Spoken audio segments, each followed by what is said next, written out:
এই পনির আলুর সবজি সব দিয়ে খেতে পারবেন। আর রুটি, সুন্দর ভাত দিয়ে, তারপরে এই যে দেখুন এত সুন্দর গ্রেভি আর সুন্দর ছোট ছোট আলু দিয়ে রসা করেছি, খুব ভালো হয়েছে। হরে কৃষ্ণ বন্ধুরা, তো এই যে আজ সকালবেলা বাজারে গিয়েছিলাম। তো এই যে সামান ছিল না বাড়িতে, কতগুলো সামান ছিল না, সব অল্প অল্প শেষ হয়ে গেছিলো। তো একবারে নিয়ে আসলাম, 2-3 দিনে শেষে হবে। তার আগে আগে নিয়ে এসে এই যে সুন্দর ভালোভাবে গুছিয়ে গুছিয়ে রেখে দিলাম। তো বাজার তো আর বারবার 1-2টা সামান লাগে তো আর যাওয়া ইচ্ছা করে না, তো সব একবারে নিয়ে আসা হয়। তো এই যে তেলও ছিল না, অনেকই বস্তু ছিল না, তো একবারে আজ যাই সব কিছু নিয়ে আসলাম। তো বাজার থেকে এসে খুবই গরম লেগেছে। অনুরাধাও সাথে সাথে ও আমার সাথে সাথে কাম করতেছিল। তো এই যে সামানগুলো সব গুছিয়ে গুছিয়ে রাখতেছে, আমি ভরায় ভরায় রাখতেছিলাম।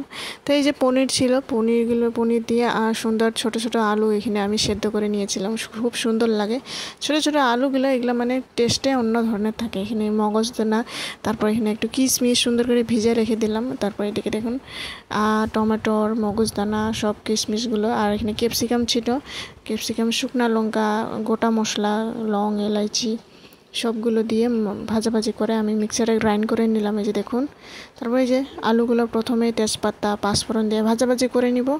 তারপর আলুগুলো উপর দিয়ে দিই। তারপর এখানে মশলা, যোনটা আমি পেস্ট বানিয়ে রেখে দিয়েছিলাম, মশলাগুলো দিয়ে সুন্দর করে নাড়াচাড়া করে নেব। এই যে দেখুন কি সুন্দর ভালো লাগে। সুন্দর একটা যদি মশলার একটা ঠিক একটা গ্রেভি হয়ে আসে না, খুবই টেস্টি হয়। তো এই যে হলুদ লবণ দিয়ে, লাল লঙ্কার গুঁড়া দিয়ে সুন্দর করে ঢাকনা দিয়ে রেখে দিলাম, লবণ দিয়ে। তারপরে এসে দেখুন একটু পরে এই যে নাড়াচাড়া করে তারপর এখানে আমরা যে জল দিয়ে দিব, একটু বেশি করে দেব। আলুটা ভালোভাবে একটু আরেকবার ভালো করে নরম হয়ে গেলে ভালো হয়, সবজির লগে ভালোভাবে মিলে গেলে ভালো হয়। তো ভালোভাবে একটুখানি জল দিয়ে তারপরে যে উতল আসার পরে পনিরও দিব। তো পনির দেওয়ার জন্য একটু জলটা একটু বেশি দিয়ে তো সুন্দর বয়েল করে নিতে হবে। তারপরে এই যে দেখুন সুন্দর নাড়াচাড়া করে আরেকবার ঢাকনা দিয়ে রেখে দেবো। তো ঢাকনা দিয়ে রেখে দিলে মানে পনিরগুলো সুন্দর করে ফুলে আসলে আর বেশি ভালো লাগে, নরম ভালো হয় পনিরগুলো, যেটা ভেজে রেখে দিয়েছিলাম পনির। তা কাসুরি মেথি দিলে খুব একটা সুন্দর একটা সেন্ট হয়ে আসে।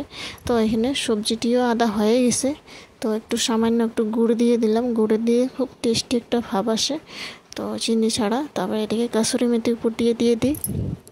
কাসুরি মেথির খুব একটা ভালো একটা সেন্ট হয়ে আসে।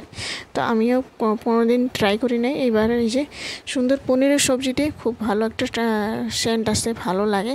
তো এই যে আজকের সবজি খুব সুন্দর একটা ঠিক গ্রেভি দিয়ে, আর এদিকে পনির দিয়ে আলুর দম, সুন্দর রসা, খুব সুন্দর হয়েছে। একবার ট্রাই করে দেখবেন এইভাবে বাড়িতে।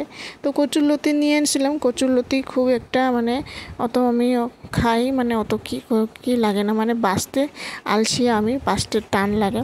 এখানে আমি এই যে কচুরলতিগুলো সুন্দর করে ছুলে এইভাবে ছোট ছোট করে কেটে নিয়েছি। তারপরে যে দেখুন তেলের মধ্যে পাঁচফোড়ন দিয়ে একটু মশলা পেস্ট বানিয়ে রেখেছিলাম, জিরা, আদা আর কাঁচা লঙ্কা দিয়ে। তারপরে যে দেখুন সুন্দর ভাজাভাজি করে মশলাগুলো দিয়ে জল দিয়ে ঢাকনা দিয়ে রেখে দিয়েছিলাম, সুন্দর সেদ্ধ হয়ে মাখামাখি করে এইভাবে জল শুকায়ে মাখামাখি করলাম। তো এই যে আজকে দুপুরের রান্নাবান্না হয়ে গেল। তো এখন ভোগ দেওয়ার পালা, তো চলো ভগবানকে ভোগ লাগিয়ে তারপর আমরা এই যে দুপুরের প্রসাদ পাবো। তো এই যে পনির আলু দিয়ে রসা, ছোটো ছোটো আলু দিয়ে রসা, তারপরে এদিকে কচুরলতি আর এদিকে লেবু দিয়ে। তো বন্ধুরা আজকের ভিডিওটি কেমন লাগলো অবশ্যই লাইক, কমেন্ট, শেয়ার, সাবস্ক্রাইব করে জানাবেন। আশা করি নেক্সট ভিডিও দেখা হবো।